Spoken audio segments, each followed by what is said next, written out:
We all know that CU provides a tremendous resource and economic engine for our community. From the entrepreneurial ethos of our startup business community to the brainiacs populating our federal labs, we've got it going on in Boulder. Today's speaker is Dr. Terri Fiez, CU's Vice Chancellor of Research and Innovation. Dr. Fiez will illuminate how CU Boulder is partnering in research and innovation to bring together the best our community has to offer, and where we need help to realize the vision of one of the nation's most innovative universities. On a more personal note, Dr. Fiez shares our affinity for the Pac-12, having previously obtained her PhD and taught at Oregon State University. But now, Dr. Fiez is a Colorado buffalo instead of an Oregon State beaver. Welcome to our Boulder Rotary Club, Dr. Fiez. Thank you. Can I get that controller? Thank you so much. I've been here, it's kind of loud, can you turn it down a little bit? Okay. I've been here about 4.5 years, and the distinction I have is the chair of the search committee that hired me was Jim Williams. Where'd Jim go? Did he? There he is. Okay. So thank you, Jim. I've loved every minute of it, so thank you so much. So today I'd like to talk about becoming the Innovation University, and this is something that's near and dear to my heart. And when I originally joined, my office was the Office of Research, and we added innovation to it to really allow us to look at how do we build that across the entire campus. So I want to just highlight a few things today. So first of all, this represents town and gown. And one of the things I love the most about Boulder is that it's just an amazing community. And my favorite thing is being in meetings where people are so passionate, they want to be involved with the university, and they're just pounding their fists on the table like, how do I get involved? And I think that is unique to Boulder, so I really appreciate that, and thank everybody in this community for being that way. And oftentimes we think of, oh, it's just the little university right here. And I just wanted to put one statistic up. I'm not going to do any more statistics after that. But I think this university is really a powerhouse. And one of the statistics I'd like to show is that CU Boulder ranks number 38 globally. And that's really looking at it in terms of the scientific, engineering, arts, humanities, and the impact that that's having globally.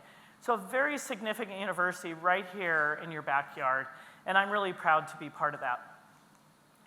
So we couldn't have a talk without talking about what is the vision of the university. And I think what you'll see is, as a university, we really are a comprehensive research university looking at the humanitarian, social, technological challenges of the 21st century. And I think an important part of this is we defined what are called the strategic imperatives about 3 years ago. And the chancellor rolled these out, and it's really about preparing tomorrow's leaders, so really leadership and developing those future leaders, being the innovation university, so in everything that we do and the experience the students have, as well as the way the university operates, and then looking at a positive impact on humanity. So in the research we do, the students that we work with, just making that a part of their entire experience. By the way, if you have questions, you can always stop me, although you're going to stop me in 20 minutes, so, okay. No, you're not, okay. One of the things when I first got here is I was trying to understand the culture of CU Boulder and just the setting we're in and what's unique here. And what I like to refer to this as our secret sauce. And the secret sauce here is we have the #1 startup community, highest density startup community in the country, in Boulder. So there's a strong ethos of let's figure out how to do this, let's make something happen, and people are really engaged in helping other startup founders be successful. The second thing is we have really strong corporate representation in Boulder and the surrounding area. So Colorado being second in the country for aerospace industry, #1 by per capita, so very significant aerospace. Ball obviously is one, Lockheed Martin are both in Boulder. But also we have the Google effect. So we have a new Google plant here, and then that's also brought, there's, in case you didn't know, Amazon and Apple, but they're quietly here. So we have a really strong solutions focused with our corporate partners. And then finally with the federal labs, what a unique setting we have with 17 federal labs here in Boulder and 31 in the state of Colorado. And that brings a very unique flavor, a very high level of education, and really looking at nationally important problems in our federal labs. So when I think of CU Boulder and kind of the unique setting that's here, it's the community that we're in, and that's our secret sauce right there. There's no university that really has that setting in that way. And that's why I always say we don't have to compete with any other university. We really can talk to students, we can talk to faculty, and we have such a unique setting here that it's really a joy to be a part of. It's so rich and so full. So, why are we talking about the Innovation University? So I'd like to just do a couple points here to sort of stimulate some thinking. Oh, by the way, there is going to be an assignment at the end, so prepare yourself. So there's a number of drivers for the university. The world is changing, and it's changing in a couple different ways. First of all, complacent universities are not going to survive. 5% of universities nationally are going out of business annually. So it's a changing demographic.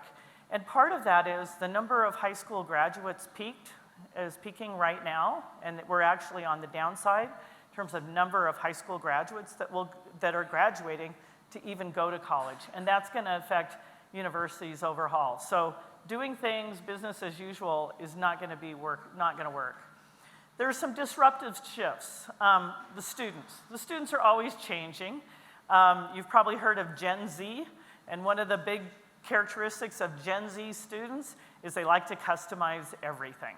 So they want to customize their education, they want to customize how they get it, they want to control all of that. That's changing what universities need to do and respond to that. And then in terms of research, you know, we're in a portion in time where research is questioned. So what is a fact is always being questioned now. 20 years ago, we didn't talk like that. So research relevance has become very, very important. And as a university, we have to think about growing our relevance and solutions focus. And then to add to this, there's some disruptive shifts in work skills. What's going to be needed now and in the future? It's not the same as it used to be.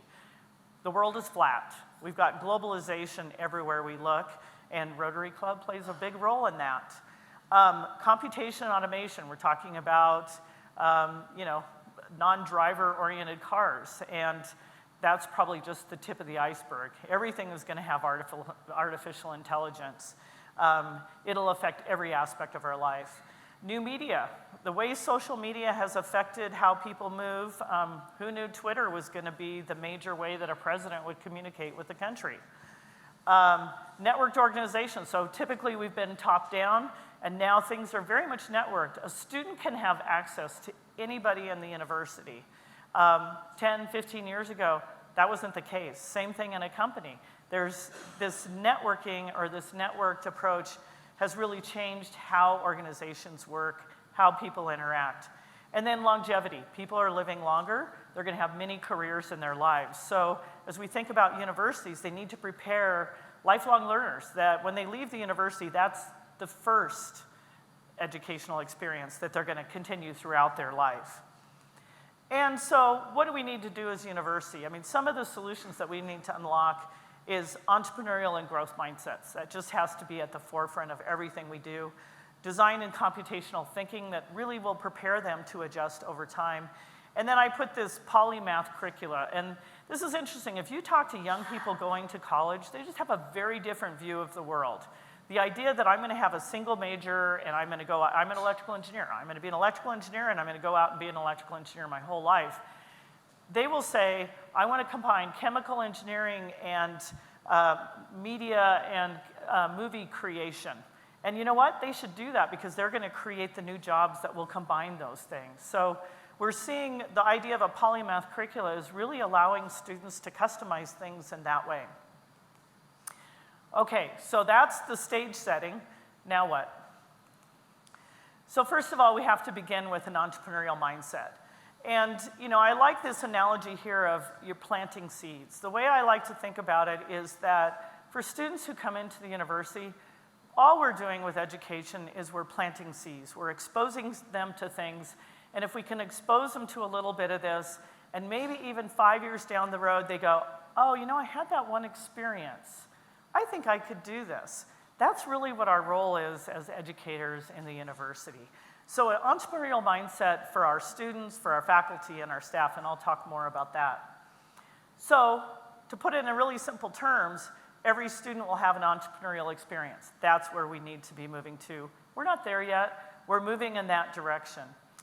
So just to kind of illustrate what is happening on campus, and there's so much more I could talk about, so I'm doing a very high level, but you'll have an assignment, so we'll have a chance to get some feedback back and forth.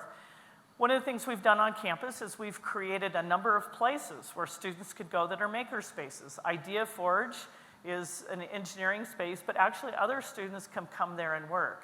The Deming Center has been there for quite a long time, continues to be a hub for entrepreneurship for campus. We built a startup hub down in Williams Village. You know where Williams Village is, the big high-rise dorms? A lot of students didn't want to be down there. What we did is we put a startup hub right by the cafeteria so they can actually eat and make. How's that? And so really trying to capture them early on, expose them to entrepreneurship. CMCI is our Communications, Media, and Information College. They have a studio that's really about makerspace. And we have kicked off the Engineering Business Connector that ties together first university in the country that ties together business and engineering, and there'll be an entrepreneurial space in between there. On the program side, one of the emphasis we've had, not only do we have curricula where you can get a business minor in entrepreneurship, but more than that, we want exposure. So a lot of the focus here is what we call co-curricular experiences. So what our office has done is coordinate with all of the college campus units, business, engineering, law, music, and really offer these experiences or these touch points around entrepreneurship through co-curricular experiences. So they're evening events. Come learn about if you have a customer. How do you know if you have an idea? Come meet mentors from the community. So it's really exposure and opportunity for them to develop their ideas or just get exposure. New Venture Challenge has been a showcase on our campus for 12 years. It was started 12 years ago. We've grown that. We have about 500 students that participate in that and do the finals at the Boulder Theater. First week of April, be looking for that. It's a lot of fun. We've gotten to the point now where 2 years ago, 2 of our startups were acquired within 3 weeks. So these are undergraduates or graduate students who have worked on these ideas, and they're getting major investment. We, of course, have degrees, certificates, and so on. One of the things we've created on our research commercialization is what we call the Commercialization Academy. This is for our graduate students and our faculty to really learn about the other side.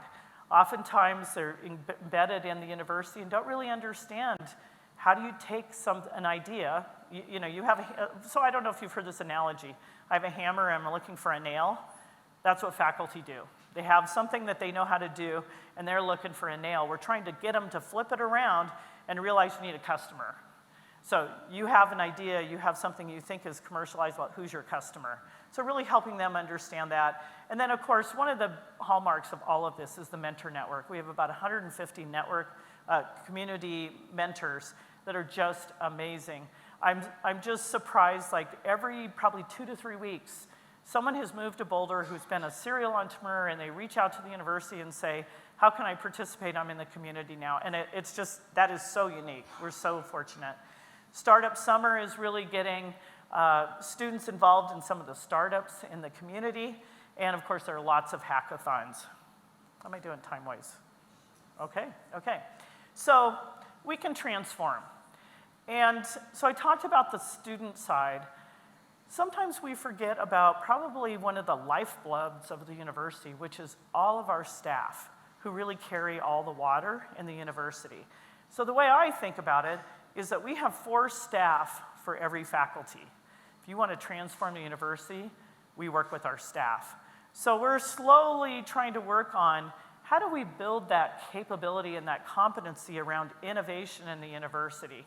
Because it's going to be those staff that come up with the ideas that really help to transform how the university operates. So another important component.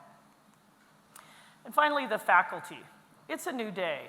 The new faculty that we see coming in, they want to be entrepreneurial. They're ready to go. They've had experiences like this in their PhD. They want to work with the students. The students are all gung-ho. Now we're getting alignment with the faculty. So it's an exciting time. I wanted to show this picture and then highlight just a couple research things that we're doing that are interesting, and I'm just blown away every day being in my job. I'm very fortunate. But we go from exploration to discovery to design and demonstration to innovation, invention to commercialization. And what this curve shows is the green line sort of represents the amount of money available at those stages. So early on in more of the fundamental research, federal dollars, foundations and other, there's actually quite a few dollars. At the other end, when you get to commercialization, we have venture capitalists and other sources of funding for those things once they get out of the university. There's kind of a well-known term called the Valley of Death. How many of you heard of the Valley of Death? Yeah, and there's probably other valleys of death, but this is the one they usually refer to for universities. And the Valley of Death here is this combination of when we get down to sort of invention, it's not really ready to commercialize, it's still not fundable through basic research. The amount of dollars are very slim. So what we're working on at the university is, how do we sort of move that up? How do we bring investors in? How do we get people engaged so that we can actually move those dollars up or move those companies out to commercialization? So it's a combination of both of those. So let me just highlight a little bit of research, because this is the fun, amazing stuff. So exploration. The reason I talk about exploration is, I always think of 200, 300 years ago when we explored our world. But if you look at what CU Boulder is doing now, we're doing exploration. So here's one example. We have the National Solar Observatory, which is part of CU Boulder. And there's a new telescope being built in Hawaii. And that will come online in June. This is all sort of under the auspices of CU Boulder. I was fortunate in October to actually go up in there, got a little bit elevation sick and all of that. Phenomenal. They had to take all of this to the top of the mountain. It's going to allow us to look at the sun and understand space weather and other characteristics. Very exciting. Another one, how many of you have heard of Mosaic? Okay, we have a few people. So CU Boulder is one of the leads of really this whole expedition. And what it is, 120 years ago, there was an expedition where they went over the North Pole. The ship locked into the ice and floated with the ice. We're now doing that 120 years later. This is a partnership with a German institute, and it launched in October, so it's on its way. If you want to go look at the website, they have writers that are writing about it. Think about this, 4 months, pitch black, day and night. The ice moves about 4 miles per hour, and they're going to do about 12 months of this. About every 2 months, they take people off and have new people come on.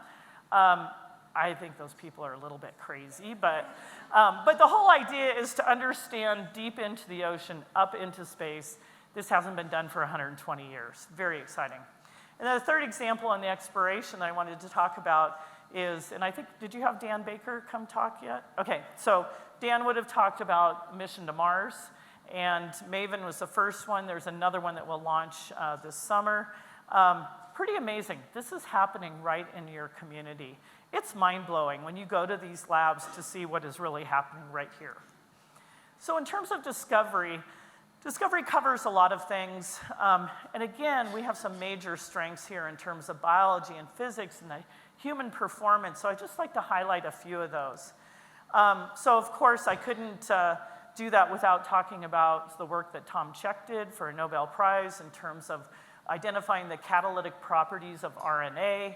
And then to complement that on the physics side, again, Nobel Prize around high precision timing. We are the high precision timing place in the world. And it's really this combination and partnership with NIST that has really brought that. We also are a really major player in adolescent brain development, addiction, cannabis effects on health. We have to do cannabis because it's legal, and we really are, marijuana is. We need to be able to study that and help to understand the effects of that. And then my favorite group to meet with on campus is what I call the human performance. It's your pain, sleep, gut-brain connections. Phenomenal researchers in this area at CU Boulder. We are the place in the world that measures the depth of the ice and report it for the world every year, the National Snow and Ice Data Center, right here at CU Boulder. And we have a natural hazard center that really is looking at not only the engineering parts of that, but the human aspects of that and the effects on children and people and all of that. So a couple examples on design and, how am I doing time-wise? Okay, okay. Design and implementation. I just wanted to highlight two that are kind of more relevant in our community. You know, I think it's interesting being a woman electrical engineer, and through my life in history books, there really weren't any women in history. Anybody else notice that? We didn't see a lot of that, but I think that holds for other groups, like some of our minority groups. And I just love this, that we had a Latino history project where it's really sharing the stories of right here in our communities of people in history that aren't just the ones in our history books. And Boulder County has a major program that, and it's been spread beyond that. So that one's a really exciting one. And then an interesting statistics, 21% of teachers in high minority districts are uncertified in Colorado versus 3.6%. That's unacceptable. We need to work on that. Our College of Education is doing that. So really tackling this, how do we get qualified rural teachers and get them out into the communities and connect those communities with where the opportunities are. So in terms of invention and commercialization, I just want to highlight a couple. We could go on forever, but just to kind of give you a flavor. New materials for energy efficiency. One of my favorites here is Yvonne Smoliak developed a material that you could put on windows to retrofit windows. He put it on the Gilla Tower, that's the big tower on campus, put it in one window, took a picture where you can see the heat coming off the windows. That one is black, all the rest are bright red. Very exciting. Think about the number of windows that need to be retrofitted from an energy point of view across the country. And this one's a very exciting thing. Linda Watkins has developed a new gene therapy. It's been tested on dogs, and so that's really popular in Boulder because everybody's got a dog, right? Okay, I took my cat to the vet that did this to see if I could have it for my cat. But basically, the gene therapy is it treats chronic pain. Really phenomenal. The testing has been done with dogs. It works really well. Now they're doing human trials down in Australia. So think about the impact of that down the road. Earth Lab, one of the grand challenge projects was called Earth Lab, and the idea is to take all of the data that's coming from all these different sources and really be able to use that to understand where are fires, how do we prevent fires, how do we get fires put out quickly, one example, and many, many other cases like that.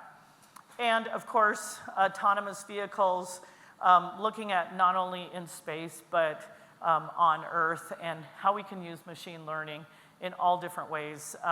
As we looked at artificial intelligence and machine learning, it's not in one department, it's all across campus. It's being used in biology and geology, every field that we have on campus.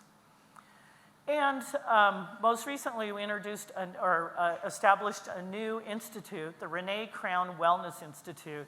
Sona Demijan is the lead for this, and this is really about child development, starting from kindergarten all the way through like age 22, and looking at not only the child mental health and wellness, but also the people that provide the resources to them, the parents and the teachers.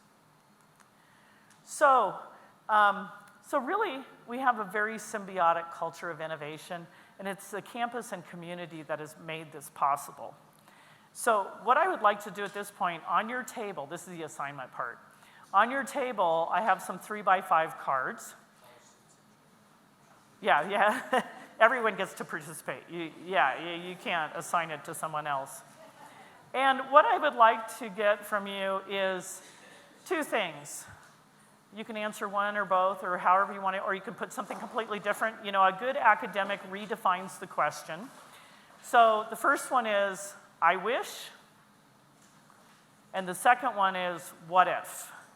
And this would be relative to, what I would love to get feedback from you on is think about the university. What do you wish the university is thinking about around innovation, or what we should be doing? And what if? What if we did X? And if you don't like that, you can make your own question up, and I'd love to see what your thoughts are.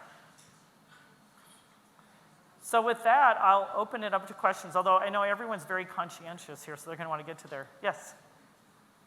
I've lived here for 20 years. I didn't know so much about the university and all the things that you're involved in. In fact, your presentation was so comprehensive, I wondered if you either had a transcript of your presentation or if there's a booklet that covers the material that you just presented to us.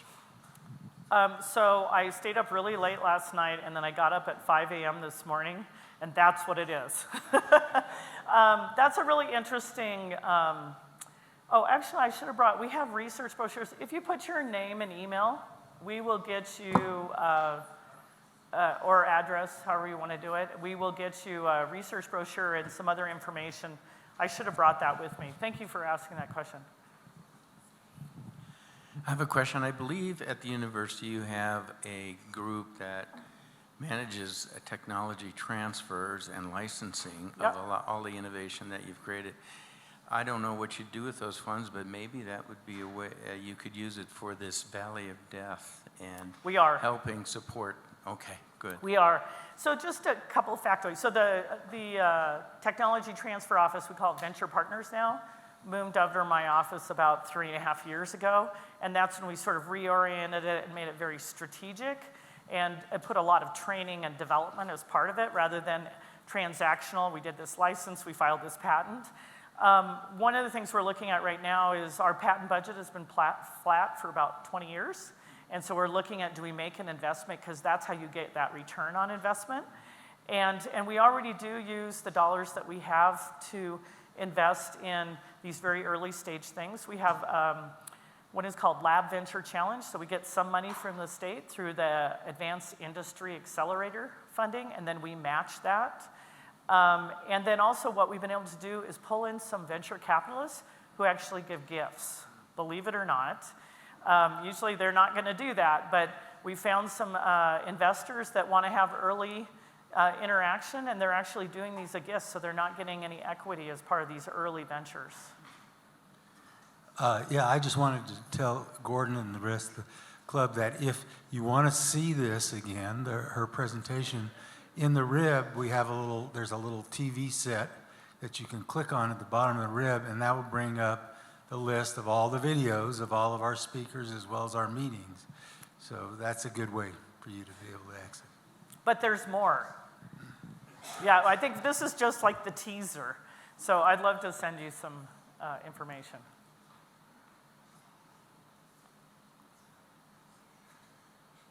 Oh, come on. Yeah, okay, we got to get some people going here. Thank you very much. This was a superb presentation, and even if it was only a teaser, one solution that is being tried by some universities for this Valley of Death is to, in effect, have an applied technology function in the university, which gets an equity share of every commercial venture it helps to get started. And so a number of those aren't going to make it, but 2 or 3 make it, and it's the same miracle that keeps venture capitalists pretty well supplied with resources. So I don't know if the university's doing that, but getting that equity share could be an important solution in leveling out that curve. Yeah, actually, that's a really interesting thing on the technology development. I think the way that we're doing that right now, not to the extent that you're talking about, but we're really putting a lot of this training and education in place so that the faculty and the graduate students who are part of this have the knowledge, and then putting them with mentors to be able to continue to evolve that. And then also they can rent space within the university to do their lab work. So it's like those experts need to be the ones that are working on it. So we try to facilitate that in a number of different ways. But you're right, you know, there's some really interesting examples, and we're looking at doing some of that through increasing some of our national security efforts, where we would have more of that technology capability. Oh, one more question. Are you almost out of time? Oh, okay. How do your students get the notice? How do you get this message across? You know, students don't read email. They don't read signs. So we do a lot of social media. So we're constantly blasting out and then trying to get them to subscribe. But we basically do it through so many different channels that, you know, to get to them the way they would like to be, you know, to get that information. Why don't you give it to your freshmen? It's a little blurb on this. We do, and some listen. You know, the challenge we have with incoming freshmen is they are being overwhelmed by, they're moving away from mom and dad, and they are trying to make new friends. So we actually wait about, I'm trying to remember what it was, about 6 or 7 weeks, and we do a entrepreneurship campus kickoff, and we have like a really distinguished speaker that we bring in. So we try to do it so that we're not competing with, they're just trying to get settled. So, Terri, as you know, my great honor here is I get to cut you off. Yeah. I just want to say, I've told Terri several times I would have given anything had she been the Vice Chancellor of Research and Innovation when I was at the university. I wish I was. Things that you have accomplished Thank you. in recent years are really remarkable.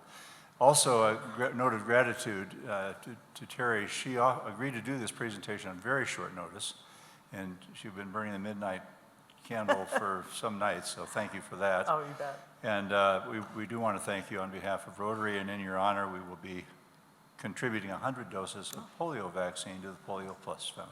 Thank you so much. Thank you, Terri, Yeah, very much. really for appreciate doing this. that. Yeah, thank you. I'll go around. If you want to leave your cards on the table, I'll go around, and you can even put your contact information if you want me to add you to our database so that you get mailings on what's happening on campus. Happy to do that too. So thank you again. Great audience. Really appreciated being here. Thank you.